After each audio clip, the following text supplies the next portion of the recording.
ini adalah komunikasi kesehatan, jadi kesehatan yang berbasis komunikasi. Jadi lebih kepada titik komunikasinya yang lebih banyak. Apakah itu komunikasi verbal atau komunikasi non verbal? Apakah komunikasi antar budaya, antar personal, antar kelompok dan lain sebagainya.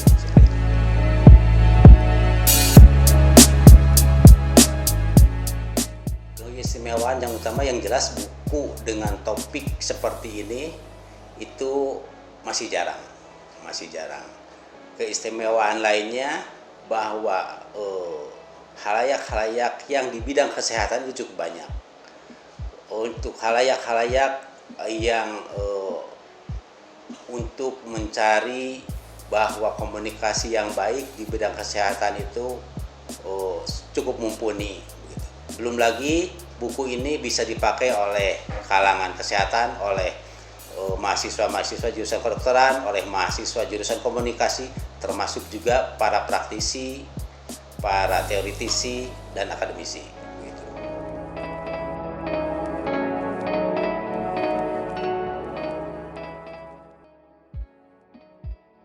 Selling point dari buku ini jelas dari sisi isinya. Dari isinya itu bermanfaat untuk kalangan kesehatan. Yang kedua juga bermanfaat bagi kalangan komunikasi. Lalu selanjutnya mengenai buku ini mengapa perlu, ini untuk menjembatani komunikasi antara pasien dan dokter, juga untuk menjembatani antara dinas kesehatan dengan khalayak.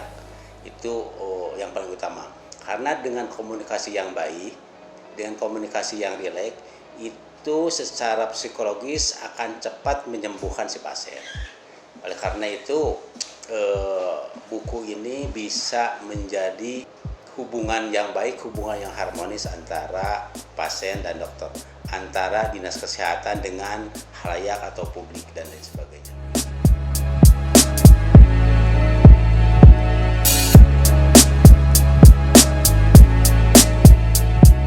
Yang jelas bahwa buku ini bisa membantu kita sebagai manusia bagaimana cara berkomunikasi dengan baik, terutama komunikasi untuk membangun kesehatan baik fisik ataupun psikis.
Ini sebetulnya menjadi penting. Kenapa? Karena buku ini sebetulnya menjelaskan bahwa komunikasi itu memang merupakan motor untuk mensukseskan komunikasi dokter khususnya dan juga para medis umumnya ya dengan pasien.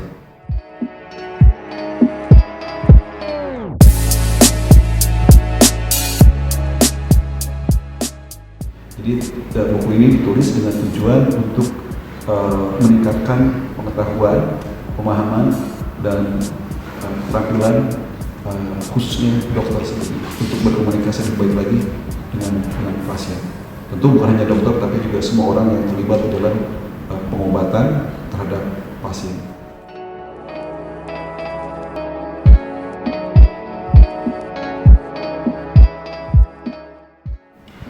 Ya, semula saya berpikir begini, ya, ini sebuah ini sebuah wacana baru sih sebetulnya. Meskipun sudah ada beberapa buku tentang kesehatan, ya, dan komunikasi kesehatan, ya, tapi yang menyoroti khusus komunikasi dokter dan pasien itu mungkin buku ini, terutama kalau mengingat bahwa buku ini juga memasukkan materi yang bersifat lintas budaya gitu. Ya.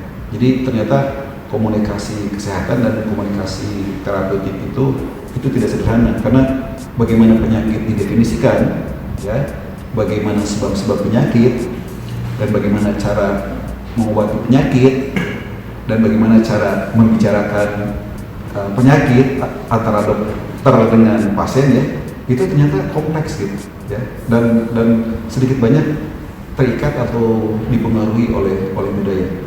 Itu yang tadinya saya pikirkan, ya, yang akan menjadi poin penting yang akan membuat masyarakat itu mungkin ingin membeli dan membaca buku ini, ya. Jadi bidangnya itu bidang yang sebetulnya relatif unik dan relatif baru.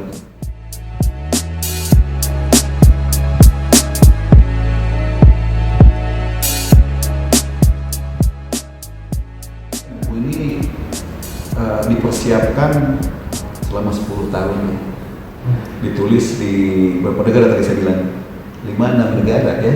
Nah, jadi cukup berat ya mempersiapkannya gitu.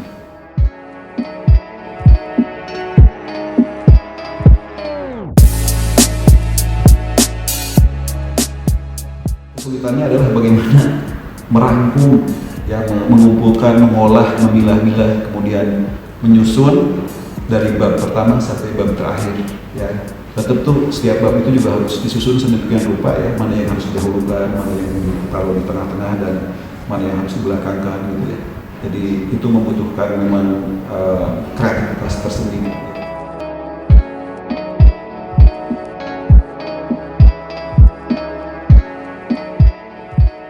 Dan saya tidak dibantu oleh orang lain. Jadi saya tidak punya asisten untuk membaca, untuk menulis. Saya tulis sendiri. Bahkan untuk mengedit pun saya lakukan sendiri. Memang ada editor ahli, seorang guru bahasa Inggris berkebangsaan Selandia Baru yang diminta juga oleh penerbit Rosda untuk melakukan sentuhan akhir, ya, supaya buku ini benar-benar ya sempurna lah gitu.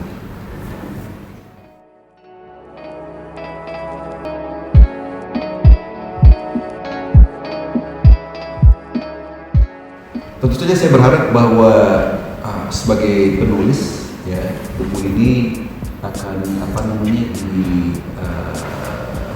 dibelilah, ya, atau dibaca bagaimana tuh caranya, ya, apakah dengan meminjam dari perpustakaan atau dari orang, pokoknya dibaca, ya, syukur-syukur dibeli.